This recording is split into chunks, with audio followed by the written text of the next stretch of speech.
हम बिस्मिल्लाह करते हैं कि जनाब एसेट्स की बात कर रहे थे। एसेट्स वो रिसोर्स जिससे एक बिजनेस इकोनॉमिक बेनिफिट हासिल करता है, ऐसी चीज जिससे बिजनेस बेनिफिट हासिल करता है हम उसको कहते हैं एसेट। फिर एसेट फर्दर हमने सीखा दो तरह का होता है, एक non current asset,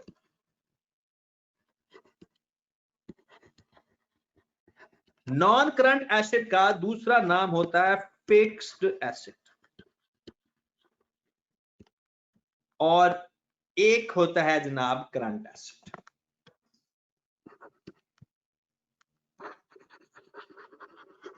current asset की लिस्ट बहुत छोटी सी है। मेन नॉन करंट एसेट की लिस्ट है, मेन नॉन करंट एसेट की लिस्ट है। ओके होगी बात।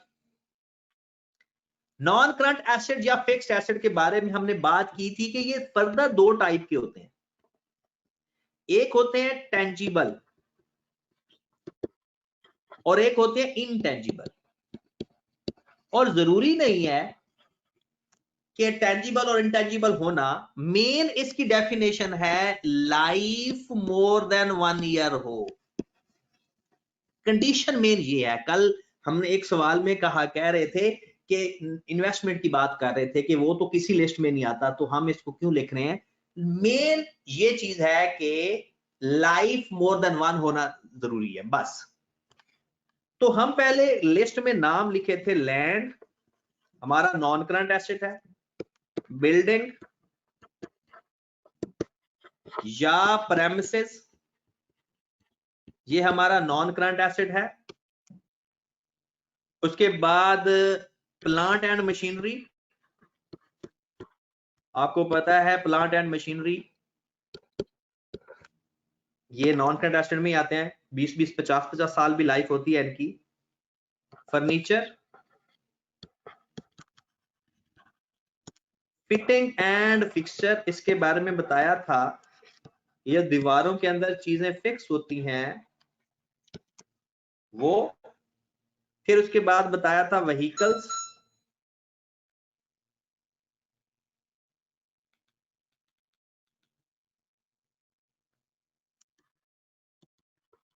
व्हीकल्स। फिर बताया था ऑफिस इक्विपमेंट,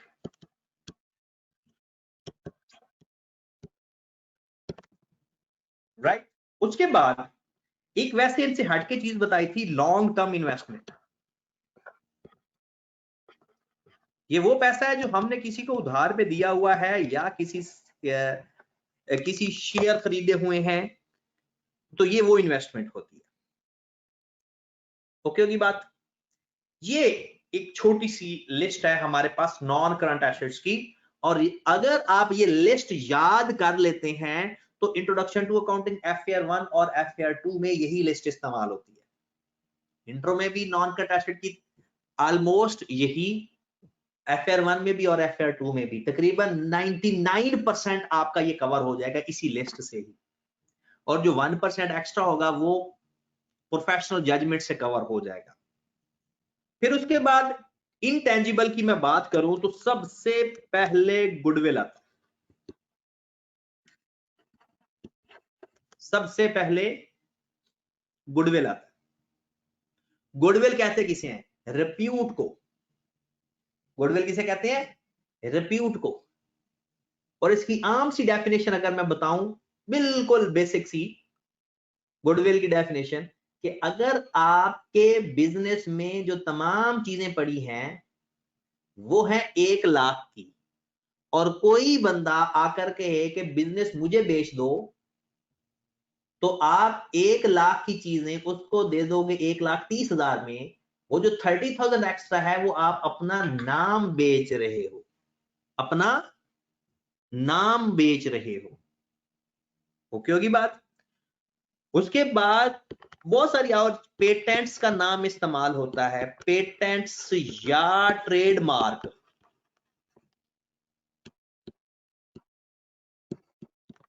ये जो लोगो वगैरह नहीं होते, लोगो, और जैसे आईफोन के पीछे एक वो सेब झूठा सा बना होता है, वो थोड़ा सा खाया हुआ, वो भी तो एक लोगो है। अब कोई और बंदा नहीं लगा सकता। हवावे में एक छोटा फूल, सब फूल की पत्तियां सी बनी होती हैं, यानी एक लोगो रजिस्टर्ड होता है। आई कैप का भी अपना एक लोगो है। ये लोगो भी इनटेंजिबल एसेट होता है। और आप यकीन जाने कि अगर जिसके ऊपर वो झूठा सेब बना होता है उसकी पर्सनैलिटी और समझी जाती है। फिर इसके अलावा कॉपीराइट्स होते हैं। कॉपीराइट्स के कॉपीराइट्स का मतलब ये होता है, कॉपीराइट्स भी बिकते हैं। इसकी सबसे अच्छी एग्जांपल दूं, जब कोई सिंगर गाना गाता है ना, तो वो किसी एक स्पेसिफिक कंपनी को अपने राइट्स देता है कि सिर्फ वो ही उसकी कॉपी सेल कर सकते हैं, कोई और नहीं सेल कर सकता, और उससे पैसे लेते हैं। सेम एज जब बुक्स लिखी जाती हैं तो किसी एक पब्लिशर को राइट दिया जाता है। तो ये सारे के सारे इनटेंजिबल एसेट्स हैं। और सबसे अच्छा मैं आपको इनटेंजिबल एसेट बताने लगा हूं। वैसे तो बड़ी लंबी लिस्ट है, ये FR2 के सिलेबस में है। हमारे FR2 के अंदर जाकर इनटेंजिबल एसेट का टॉपिक आएगा, FR1 और इंट्रो में नहीं है। तो इसके अलावा है लाइसेंस। लाइसेंस जो आप लोग बाइक का लाइसेंस खरीद बनवाते हो ना, आप कहते हो वो तो हमें नजर आता है, हम उसको छू सकते हैं, वो सर्टिफिकेट होता है। लाइसेंस का मतलब होता है राइट टू यूज, कि अब आपको राइट मिल गया है कि आप बाइक चला सकते हो, और उसका ये सर्टिफिकेट है। वो जो सर्टिफिकेट है वो उसका रजिस्ट्रेशन कार्ड है। जैसे कि हम गाड़ी खरीदते हैं, गाड़ी हमें नजर आती है, और गाड़ी के जो कागजात होते हैं वो उसकी रजिस्ट्रेशन कार्ड है। तो सेम एज इट इज, जो हम राइट टू यूज, किसी चीज को इस्तेमाल करने का राइट का लाइसेंस लेते हैं, तो जो लाइसेंस बजाते खुद होता है वो भी इंटेंजिबल एसेट होता है। लेकिन ये सारी चीजें आपने कहां पर जाकर पढ़नी है, FR2 के अंदर। तो ये हमारी एक छोटी सी लिस्ट है नॉन करंट एसेट्स की। अब आ जाए करंट एसेट्स के ऊपर। ये इतना मसले वाली बात नहीं है, ये सीधी सीधी सी बातें हैं करंट एसेट पे।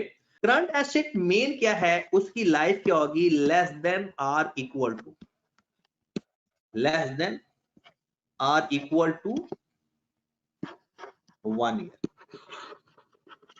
1 साल या उससे कम, 1 साल या उससे कम हमारा करंट एसेट कहलाते हैं। इसमें लिस्ट कौन सी है, हमारा स्टॉक। अब स्टॉक के बारे में सारे लोग जानते हैं। स्टॉक क्या होता है, स्टॉक क्या होता है, एसेट का, जिसका हमारा बिजनेस है, जिस चीज का, उसको स्टॉक कहा जाता है, मतलब subject matter of the business. दूसरा डेटर्स, मतलब जिसको आप अकाउंट रिसीवेबल कहते हो, वो भी हमारे करंट एसेट्स में आते हैं। आप कहेंगे हो सकता है वो 2 साल तक पैसे ना दे, ऐसा बिजनेस में नहीं होता, पता है आपको। जो रजिस्टर्ड बिजनेस होते हैं ना, 90 दिन का टाइम होता है डेटर्स के पास मैक्सिमम। 90 दिन का होता तो 2-3 हफ्तों का ही है, लेकिन मैक्सिमम 90 दिन के अंदर अंदर उन्होंने पैसे देने होते हैं स्टॉक के। फिर अदर रिसीवेबल,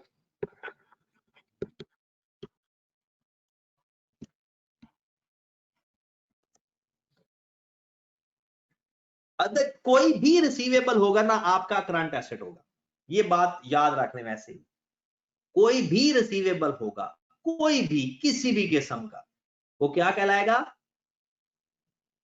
आपका करंट एसेट कहलाएगा। क्या कहलाएगा, आपका कोई भी रिसीवेबल होगा वो आपका करंट एसेट कहलाएगा। डन होगी बात। अगली बात देखें फिर, प्रीपेड एक्सपेंसेस।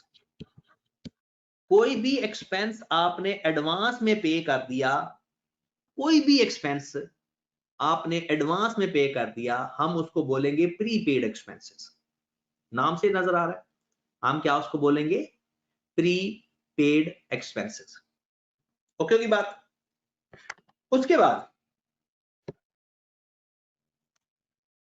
रिसीवेबल तो हमने सारे लिख लिए। कैश, आपके बिजनेस में जो कैश अवेलेबल मौजूद है बिजनेस के अंदर कैश, वो भी आपका करंट एसेट है, और जो बैंक में पैसे पड़े हैं वो भी आपका करंट एसेट ही है। ठीक होगी बात जनाब? तो यही लिस्ट करंट एसेट में भी तकरीबन 99% यही लिस्ट इस्तेमाल होगी आपके कैफ लेवल तक, पूरे कैफ लेवल तक। करंट एसेट या स्टॉक होगा, या डेटर होगा, या कोई अदर रिसीवेबल होगा, या आप एक्सपेंसेस एडवांस में पे कर रहे होंगे, या कैश, या फिर बैंक। बैंक से मुराद बैंक नहीं कि आपका कोई बैंक हो, नहीं, बैंक के अंदर जो पैसा है, कह सकते हो कैश एट बैंक, ये होता है कैश इन हैंड, ये होता है कैश इन हैंड, और एक होता है कैश एट बैंक, उसे बैंक बोला जाता है। एक होता है कैश एट बैंक, उसे बैंक बोलते हैं।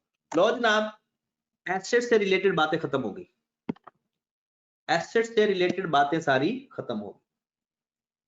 उमर फारूक का मैसेज मुझे मिला है कि क्रेडिटर्स क्या लिस्ट में नहीं आते? नहीं आते। क्रेडिटर्स हमारे एसेट नहीं होते, क्रेडिटर्स के तो हमने पैसे देने होते हैं, ये रिसीवेबल्स, एसेट रिसीवेबल्स होते हैं, वो लायबिलिटी में आता है। किस में आता है?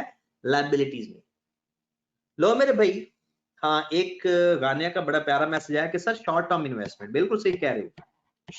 लॉन्ग टर्म इन्वेस्टमेंट हो तो वो आता है,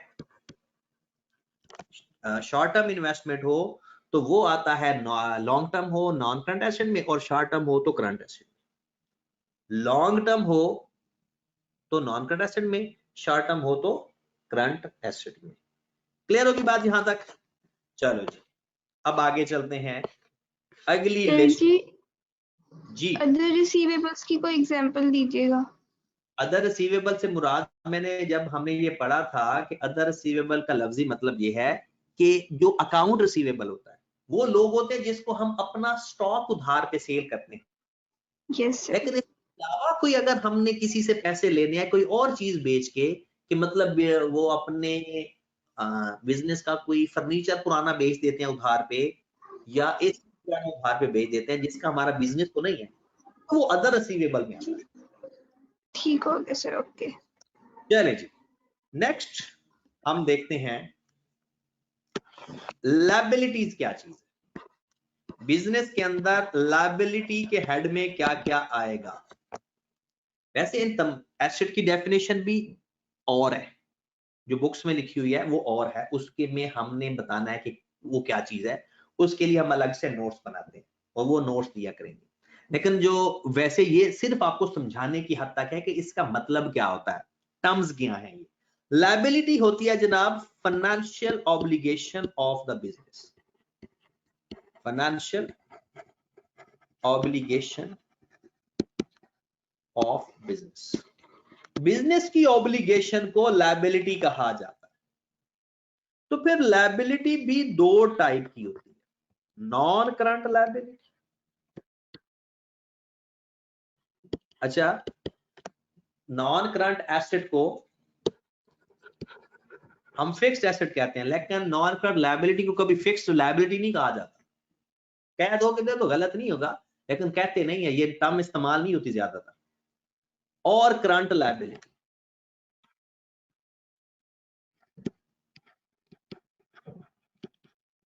लो जी, नॉन करंट लायबिलिटी और करंट लायबिलिटी, ओके होगी बात?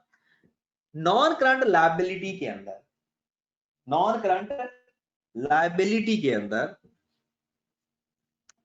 हमारे पास जो सबसे मेन चीज इस्तेमाल होती है वो होता है लॉन्ग टर्म लोन। जब बिजनेस एक साल से ज्यादा टाइम के लिए लोन लेता है, मतलब ऐसी लायबिलिटी जिसको सेटल करना हो या पे करना हो एक साल के ज्यादा टाइम के अंदर, हम उसको कहते हैं नॉन करंट लायबिलिटी। एक साल या एक साल से कम कोई लायबिलिटी पे करने वाली हो तो वो करंट लायबिलिटी होगी।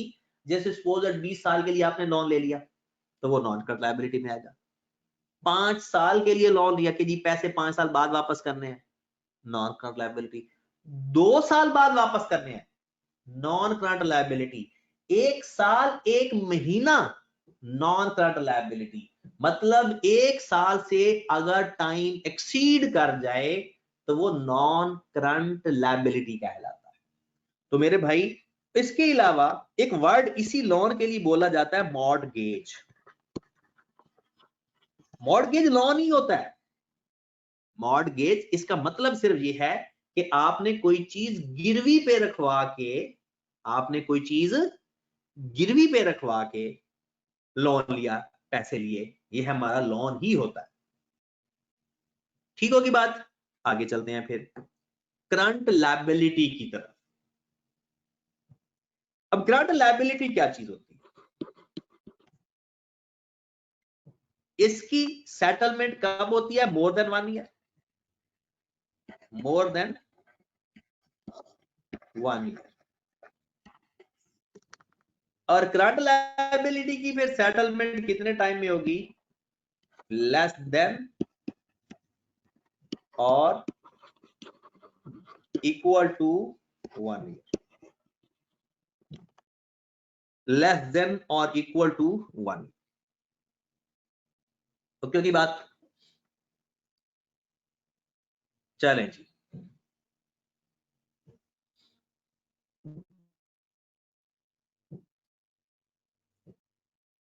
जी, तो इसमें क्या क्या चीजें आती हैं? सबसे पहले क्रेडिटर्स आते हैं।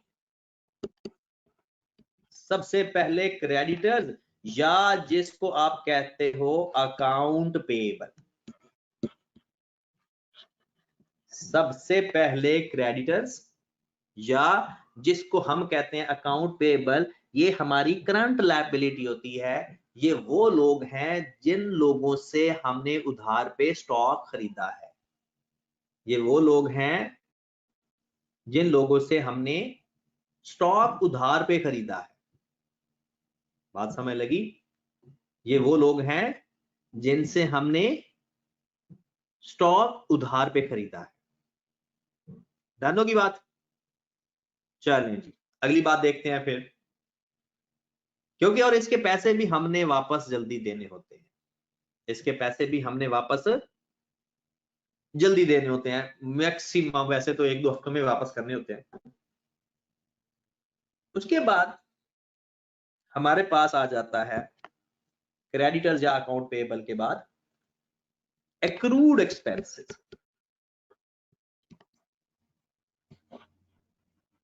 अब जरा गौर फरमाएं, एक्सपेंसेस हो गया दूसरा जी।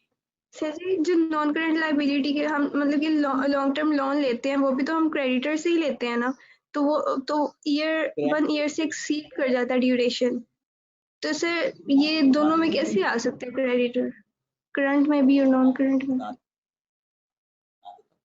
क्रेडिटर्स वो लोग होते हैं जिनसे हम स्टॉक उधार पे खरीदते हैं। क्रेडिटर्स जी, कौन से लोग हैं? जिनसे हम स्टॉक जिन उधार पे लोगों से लेते हम हैं। उधार पे खरीदते हैं। लोन हम बैंक से लेते हैं, पैसे लेते हैं, ये स्टॉक नहीं खरीद रहे होते। हाँ, ये हम पैसे खरीद रहे ओहो, होते हैं, 10 लाख, 15 लाख, अच्छा, 50 लाख, दोनों में फर्क सही है। हो गया। जी जी, ठीक हो गया sir, accrued thank you. Expense हैं, एक होते हैं प्रीपेड एक्सपेंस, वो एक्सपेंस जो हम एडवांस में दे रहे हैं। और एक्रूड एक्सपेंस वो एक्सपेंस है जो हमने दिए ही नहीं अभी तक। तो क्या आपकी कोई लायबिलिटी है? जनवरी का बिल आ गया, आपने पे ही नहीं किया, एक्रूड एक्सपेंस। आपने अपने मुलाजमीन की तनख्वाहें अभी तक नहीं दी, टाइम गुजर गया है, मतलब तनख्वाहें देनी बन गई है, जनवरी का महीना गुजर गया है या फरवरी का महीना गुजर गया है, तो आप लोगों ने अभी तक, महीना खत्म हो गया लेकिन अभी तक तनख्वाहें नहीं दी, एक्रूड एक्सपेंस। एक्रूड एक्सपेंस वो एक्सपेंस होते हैं कि एक्सपेंस हो चुके हैं लेकिन आपने पे नहीं किए, तो ये भी तो पेएबल हुए, ये भी तो पेएबल हुए, ये भी हमारी लायबिलिटी है पे करने के लिए। कोई भी हमने चीज पे करनी हो, अदर पेएबल मतलब कोई भी चीज आपने पे करनी है, वो आपकी करंट लायबिलिटी। हाँ, टाइम 1 साल से कम होना जरूरी है। उसके बाद एडवांस इनकम, सर ये एक्रूड की बड़ी नहीं प्यारी समझ चीज। आई डिस्टॉर्शन की वजह से। एक्रूड का सर मतलब एक्रूड की ये नहीं होता समझ है पे, मैं बता रहा हूं ना, एक्रूड का मतलब होता है पेएबल। जैसे आपका बिजली का बिल आया, आपने पे ही नहीं किया, वो आपका एक्सपेंस था बिजली का बिल, आपने उसको पे ही नहीं किया, महीना गुजर गया, खत्म हो गया टाइम, तो अब आपने लिखना तो है ना किसी जगह, आपने उसको किसी न किसी जगह लिखना तो है ना। तो वो कहता है कि आप अपनी लायबिलिटी में लिखो कि ये बिल भी मैंने देना है फ्यूचर के अंदर। हर वो चीज जो आपने पे कर रही है अदर टाइप है, अदर पेएबल की एक टाइप है। अब जरा आओ इंतहाई इंटरेस्टिंग चीज मैं बताने लगा। करंट लायबिलिटी एडवांस इनकम भी होती है, मतलब आपने पैसे पहले ले लिए, अभी तक काम नहीं किया, तो आपकी लायबिलिटी है कि काम करना है। आपकी अब लायबिलिटी है कि आपने पैसे रिसीव कर लिए हैं, अब आपने काम करना है, तो ये भी आपकी एक लायबिलिटीज के अंदर आता है कि कोई भी एडवांस में पैसे ले लो और काम बाद में करो या चीजें उसको बाद में दो, तो वो भी लायबिलिटी के अंदर आता है। और इससे भी ज्यादा ये बहुत सारे लोगों को पता होता है और बहुत सारे लोगों को नहीं भी पता होता। बैंक ओवरड्राफ्ट, बैंक में हमारे पैसे पड़े हैं, वो हमारा एसेट होता है। बैंक में हमारे पैसे मौजूद हैं, वो हमारा एसेट होता है। लेकिन अगर हमारा बैलेंस बैंक के अंदर नेगेटिव में चला जाए, अगर जैसे अक्सर आपने देखा होगा जैज में वो एडवांस दे देते हैं हमें पैसे, एडवांस हम यूज कर लेते हैं, वो हमारी लायबिलिटी होती है। बैंक में भी ऐसा होता है, बैंक में भी ऐसा होता है, और ऐसी फैसिलिटी को बैंक ओवरड्राफ्ट कहते हैं। लेकिन उसके लिए पहले आप जब अकाउंट ओपन करते हो, वहां पर टर्म्स एंड कंडीशन लिखी होती है कि अगर आप ओवरड्राफ्ट की फैसिलिटी लोगे तो टर्म्स एंड कंडीशन आपको फॉलो करनी पड़ेगी। अब इसका मतलब सीखो, आपके अकाउंट में 10,000, आपके अकाउंट में 10,000 मौजूद है, राइट। अबू बकर का एक जो मैसेज आया, डिबेंचर नॉन करंट लायबिलिटी में नहीं आएगा क्या? अबू बकर भाई, debenture is a type of loan, debenture is a type of non current या long term loan. Debenture loan की एक टाइप है कि अगर आप बैंक से लोन ले लेते हो तो वो भी लोन होता है, या अगर आप एक सर्टिफिकेट इशू करके पैसे ले लेते हो, वो बातें फिर कंपनी लेवल पे चली जाती हैं। जब फाइनल अकाउंट का क्वेश्चन हम पढ़ेंगे तो उसमें डिस्कस करेंगे। सर जी, चलिए, आप बैंक ओवरड्राफ्ट की हम एग्जांपल कर रहे थे कि आपके अकाउंट में 10,000 पड़ा हुआ है, आपने किसी को पैसे देने थे या आप शॉपिंग करने गए, तो आपका बिल 12,000 का बन गया, और बैंक से आपने ये फैसिलिटी ली हुई है, तो बैंक ने आपको ये 12,000 ही पे कर दिया, तो अब आपका 2,000 बैलेंस नेगेटिव में चला गया। इसे कहते हैं ओवरड्राफ्ट। इसे क्या कहते हैं? ओवरड्राफ्ट। और ये हर बंदे को नहीं मिलता है, पहले उनसे बात करनी पड़ती है तब। इसके कोई बैंक चार्जेस भी लेता है, वो फर्दर बातें। तो बैंक ओवरड्राफ्ट भी हमारी लायबिलिटी होती है, क्योंकि अब हमने बैंक के पैसे देने बनते, हमारी एक लायबिलिटी है। तो जनाब ये एक छोटी सी लिस्ट है करंट लायबिलिटी की।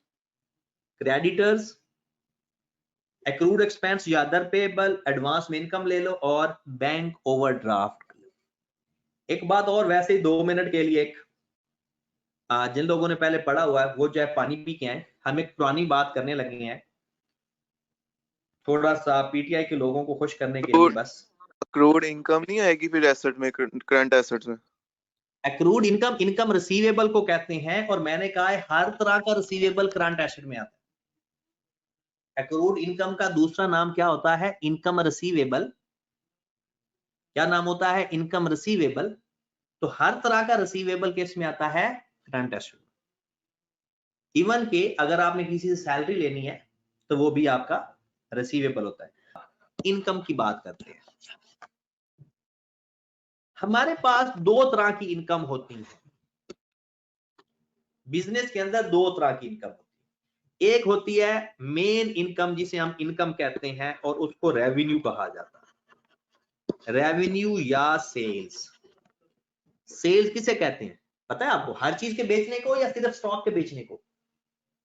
जाग जाओ मुसलमानों, हर चीज को बेचना सेल कहलाता है या सिर्फ स्टॉक को सेल करना सेल कहलाता है? सिर्फ स्टॉक। सिर्फ स्टॉक। हाँ। मैसेज मुझे सबके मिल गया है, काफी सारे लोगों के जो जाग रहे हैं। सिर्फ स्टॉक को सेल करना।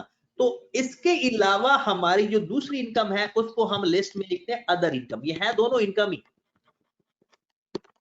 अब ये तो होगी मेन इनकम सेल, और जो अदर इनकम है उसकी लिस्ट में आ जाता है डिस्काउंट रसीव्ड। अब ये कौन सा डिस्काउंट रिसीव्ड है? Cash discount. ट्रेड डिस्काउंट तो रिकॉर्ड ही नहीं करते ना। ये कौन सा डिस्काउंट है? Cash discount. मतलब आपने किसी बंदे के पैसे देने थे कोई 5,10,000, 5 लाख दिया और खत्म करवा दिया पूरे का पूरा, तो आपको 10,000 की बचत होगी, 10,000 का फायदा हो गया। तो वो जो 10,000 का आपके पास फायदा है वो किधर चला जाएगा? वो किधर चला जाएगा? अदर इनकम में। फिर गेन ऑन डिस्पोजल। इसका मतलब ये है कि अगर आपने कोई और चीज बेची है स्टॉक के अलावा, उसके ऊपर आपको इनकम हुई है, तो वो भी हमारी अदर इनकम होगी। आपने गाड़ी बेची, बिजनेस की गाड़ी बेची, हमारा बिजनेस गाड़ियों का नहीं है, तो गाड़ी के ऊपर जो गेन आएगा, जो इनकम हो, फायदा प्रॉफिट होगा, वो अदर इनकम में आएगा।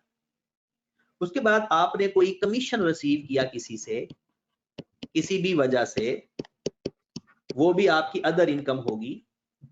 आपने इन्वेस्टमेंट के ऊपर इंटरेस्ट रिसीव किया, वो भी आपके अदर इनकम में आएगा। आपने किसी कंपनी में पैसे इन्वेस्ट किए हुए थे, डिविडेंड आपको मिला। डिविडेंड के बारे में सुन लें। डिविडेंड होता है कि एक जब कोई बिजनेस, मतलब जब हम बात करूंगा ना मैं हम, तो वो बिजनेस की बात होगी। किसी कंपनी के शेयर खरीद ले, और उससे जब कंपनी के शेयर खरीदे जाते हैं तो जब हर साल के एंड में कंपनी अपने प्रॉफिट का शेयर दे देती है, तो वो जो कंपनी से प्रॉफिट शेयर मिलता है हमें, उसे डिविडेंड कहा जाता है अकाउंटिंग में। अगर किसी कंपनी में आपने कोई अपना शेयर रखा हुआ है और उस कंपनी से आपको जो प्रॉफिट का शेयर मिलेगा उसको डिविडेंड कहा जाता है, और ये भी अदर इनकम की लिस्ट में आता है। मेरे भाई इनकम लिस्ट कंप्लीट होगी, बस इतनी ही है। वो थोड़ी बहुत चीजें और आ सकती हैं और वो कवर हो जाएंगी साथ साथ। अब लास्ट चीज मैं बताने लगा हूं, एक्सपेंसेस की लिस्ट। लास्ट चीज बताने लगा हूं, एक्सपेंसेस की लिस्ट। एक्सपेंसेस भी दो तरह के होते हैं। एक होते हैं डायरेक्ट एक्सपेंस, एक होते हैं अदर एक्सपेंस। हाँ, आईकॉम और बीकॉम वाले तो थोड़ा सा एतराज कर सकते हैं, ऐसे थोड़ा सा ही।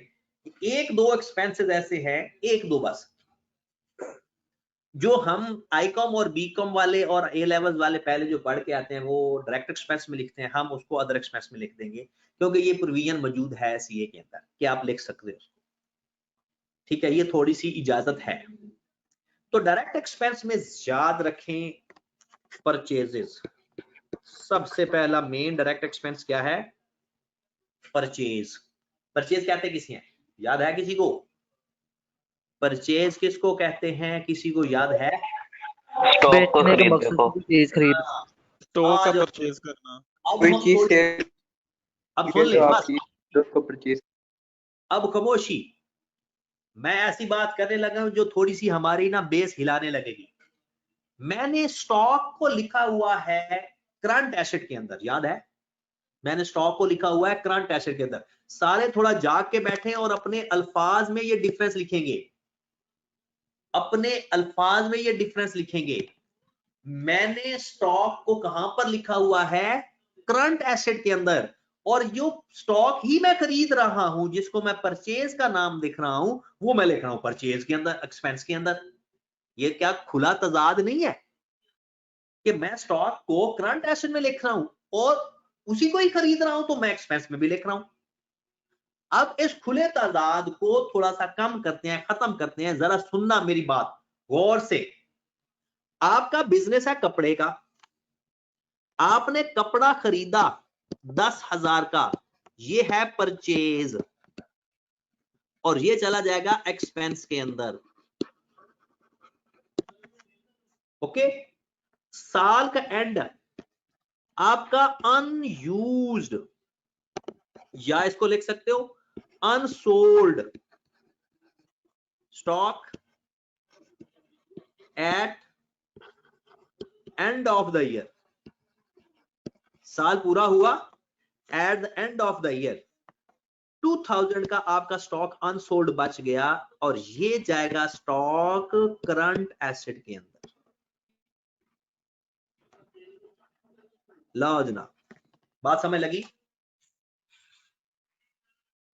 अगर स्टॉक खरीदेंगे तो एक्सपेंस की लिस्ट में जितना स्टॉक अनसोल्ड बच जाएगा उस साल, अकाउंटिंग हमेशा साल की होती है, हर साल खत्म होने के बाद फिर अगला साल शुरू करते हैं। हम जिस चीज को भी देखेंगे एक साल के हिसाब से देखेंगे। सपोज 2020 की बात हुई, 2020 के अंदर आपने 10,000 का स्टॉक खरीदा तो वो परचेज की लिस्ट में आएगा। उसमें से 2,000 का स्टॉक अनसोल्ड रह गया, 8,000 का बिक गया। जो 2000 का अनसोल्ड स्टॉक रह गया, जो आपकी परचेजेस बच गई, दैट इज अ स्टॉक, उसको हम स्टॉक बोलेंगे। बात क्लियर हुई? यानी जितना अनसोल्ड स्टॉक रह जाएगा वो हमारे एसेट की लिस्ट में आ जाएगा, और जितना हम नॉर्मली खरीदते हैं, जितना हम नॉर्मली खरीदते हैं वो किस में चला जाएगा? वो किस में चला जाएगा? परचेज की लिस्ट में। अब परचेज और स्टॉक के दरमियान में फर्क का पता चला या अभी भी कोई कंफ्यूजन है? मेन जो माइनर सा डिफरेंस है कि जितना स्टॉक खरीदते हैं दैट इज अ परचेजेस, वो परचेज के रजिस्टर में आएगा, और जितना स्टॉक अनसोल्ड बच जाएगा उस साल वो स्टॉक की लिस्ट में चला जाएगा। ठीक होगी बात? ओके जी, आगे चलते हैं। अभी ये बात पूरी नहीं हुई। डायरेक्ट एक्सपेंस में आ जाता है कैरेज इन। अब ये कैरेज इन होता क्या है ये आपने लिखना है। कैरेज इन होता है जब हम स्टॉक खरीदते हैं, स्टॉक खरीदने के बाद अपने गोदाम तक लाने का जो किराया लगता है, जो ट्रांसपोर्टेशन एक्सपेंस आते हैं, उसको हम कैरेज इन कहते हैं। कि अगर आपने स्टॉक खरीदा, कपड़ा ही खरीदा फैसलाबाद से, और फैसलाबाद से लाहौर लाने तक उसके ऊपर किराया आ गया 5,000, तो वो 5,000 भी आपका डायरेक्ट एक्सपेंस है। वो 5,000 किस एक्सपेंस की लिस्ट में आता है? डायरेक्ट एक्सपेंस की लिस्ट में। उसके बाद है, या कैरेज इन की जगह आप एक लिख लो, transportation expenses on purchase. Transportation expenses on purchases.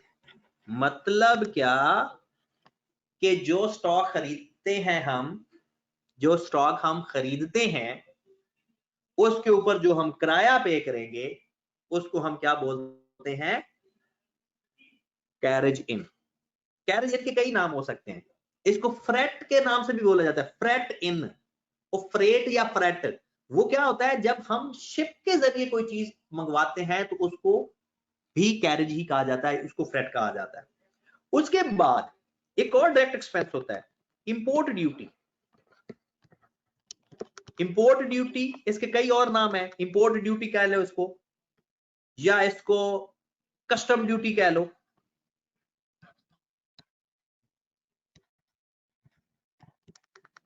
इसके ऊपर ऑक्ट्रॉय ड्यूटी, ये नाम डिफरेंट है।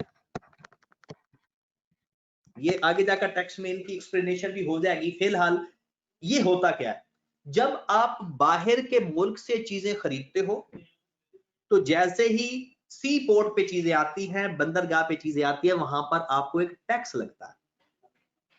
वो टैक्स कई उसके नाम है, import duty, custom duty, try duty. वो जो ड्यूटी है वो भी आपका डायरेक्ट एक्सपेंस होता है, क्योंकि स्टॉक के खरीदने के साथ वो लिंक करता है। ठीक हो गया? तो ये है हमारे छोटे से 2-3 डायरेक्ट एक्सपेंस। अब जरा तगड़े हो जाओ, अदर एक्सपेंसेस की लिस्ट बहुत लंबी चौड़ी है। ठीक है, तो ये हम कल पे रख लेते हैं।